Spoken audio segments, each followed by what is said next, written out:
Despite an NFC Championship appearance and a 13-3 regular season record, the 2019 Packers were largely dismissed as a title contender. The feeling was that Aaron Rodgers wasn't his old self, and as a result, the offense was struggling despite having perhaps the best run game in the Aaron Rodgers era. Despite this, Aaron Rodgers had 4,002 passing yards, 26 touchdowns, and just 4 interceptions on the year. When combing through his stats, the number most indicative of Rodgers facing criticism is the amount of plays in which he held the ball for 2.5 seconds or longer. A constant issue for Rodgers during his career is taking unnecessary sacks and holding the ball too long. When it develops into a big play, it's great, but when it doesn't, it puts the offense in a big hole and way behind the chains. On 51% of his passing attempts, Aaron Rodgers held the ball for more than 2.5 seconds. On these plays, his passing completion dropped from 71.8% to just 52.6%. So when Rodgers throws the ball quickly and under 2.5 seconds, he can be incredibly effective. He can hit deep balls, intermediate throws, and anything underneath.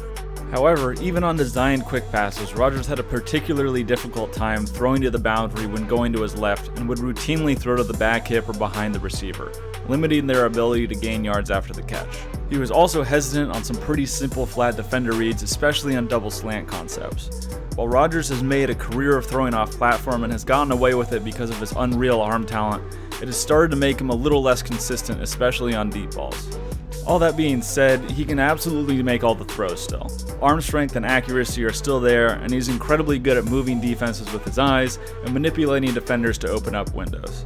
When he can set his feet, his deep ball is one of the best in the league, and as he becomes more accustomed to the reads, timing, and rhythm throws of the new offense, I'd expect to see the ball get out of his hands faster.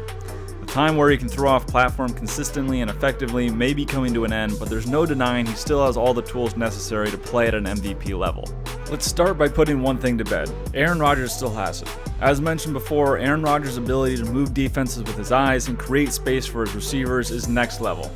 Here he looks off the safety in the middle of the field on a too-high safety robber look from the 49ers. Number 20 robs the middle intermediate zone and doesn't actually have responsibility for a deep half here.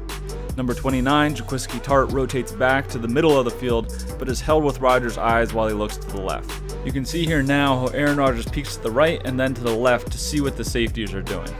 When he recognizes the framework of the defense, he lets the ball loose 50 yards downfield to Davante Adams. This shows incredibly quick recognition and shows he understands the frameworks of defenses, different kind of rotates, and does his film study to know what to expect when he's in certain downs and distances. These subtle eye movements also act as a way to look off safeties and hold defenders in the middle of the field to create a window for his receivers.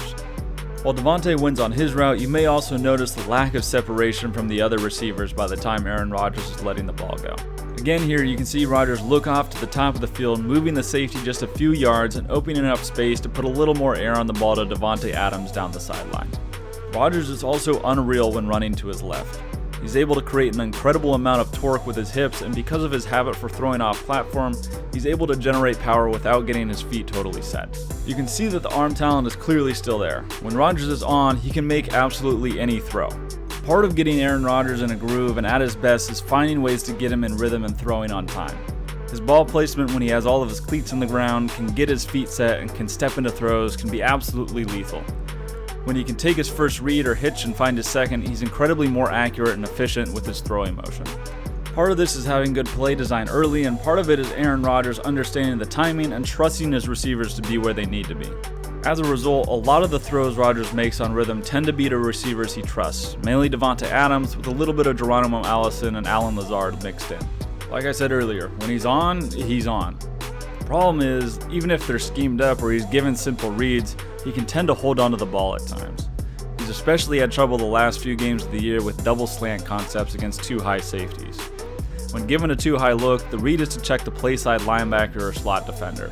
If he drops underneath the first slant from the number 2 slot receiver, the window is open on the second slant. If the linebacker gets more depth and out to the outside slant, you throw the inside slant. Here you can see the linebacker, while showing blitz, drops under the first slant from the slot receiver Geronimo Allison. As a result, this leaves Davante Adams wide open outside. Especially with a corner who's bailing at the snap, Aaron Rodgers is looking right at it and decides not to throw it. Eventually, he scrambles and throws the ball away. Here again is the same concept, the double slants at the top of the screen. The slot defender stays with the inside slant and the number 1 receiver is open on rhythm. Aaron holds it and takes a sack. A A super simple variation of the double slant is the slant flat. This is better versus cover 3 and a 1 high safety. The defender key is the flat defender. If the flat defender flies to the flats, it opens up a window for the slant behind it. Aaron Rodgers looks right at it and doesn't throw on rhythm to an open Davante Adams. Here's the same slant flat concept, but this time he throws the flat without reading the defender at all. As soon as that defender flows, he needs to hit the slant sit right behind him for a first down to Jimmy Graham. It's possible Graham was supposed to rub the flowing defender here, and yes, you'd like your running back to be able to make someone miss in the open field and get 3 yards, but the lack of read and pre-snap decision to throw to an area of the field where you're outnumbered by the defense 3-2 just isn't a good one. While drop footwork is largely all preference and is different for each quarterback, Aaron's backpedal drop isn't doing him any favors. While this is great for seeing the field throughout the drop, it also makes it more difficult to close your shoulder to the throw and to get your hips and feet set. As someone that already throws off platform and tends not to set his feet when he throws, this kind of drop can exacerbate that issue and cause inconsistency. Here's an example of just that on a miss behind Davante Adams on a quick out.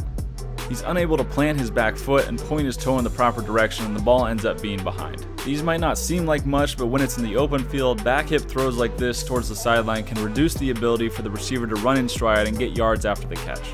In all of these clips, you can see him using a backpedal drop and throw behind the receivers on quick outs or slants while he's off balance and off platform. These same accuracy issues crop up on deep balls as well. While there's certainly PI on this play, this ball is way out of bounds and uncatchable. Aaron has plenty of time to set his feet in the pocket and deliver the ball, but instead is falling backwards.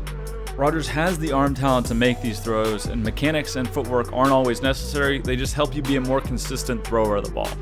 When the momentum, platform, and throwing level are changing from throw to throw, it makes it incredibly difficult to routinely hit throws in the same area every time. So is Aaron Rodgers done? Not by a long shot. Has he regressed and become a little bit more inconsistent? Yeah. Aaron Rodgers is missing throws that we aren't used to seeing him miss, and while his footwork and mechanics have never truly been conventional, they may now be impacting his consistency. When facing pure man coverage, almost every Packers receiver outside of Davante Adams struggled to consistently create separation without the aid of play design. Combined with a new offense, new timing, and his penchant for holding the ball to eliminate turnovers, and you have what feels like a totally different player when you watch him on TV. He clearly still has the tools, and with a small cleanup of his fundamentals, another year in the system, and a third-year leap from receivers Equanimeous St. Brown and Marquez Valdez-Scantling, Aaron Rodgers will be right back in the MVP conversation, and the Packers will be a force to be reckoned with in the playoffs.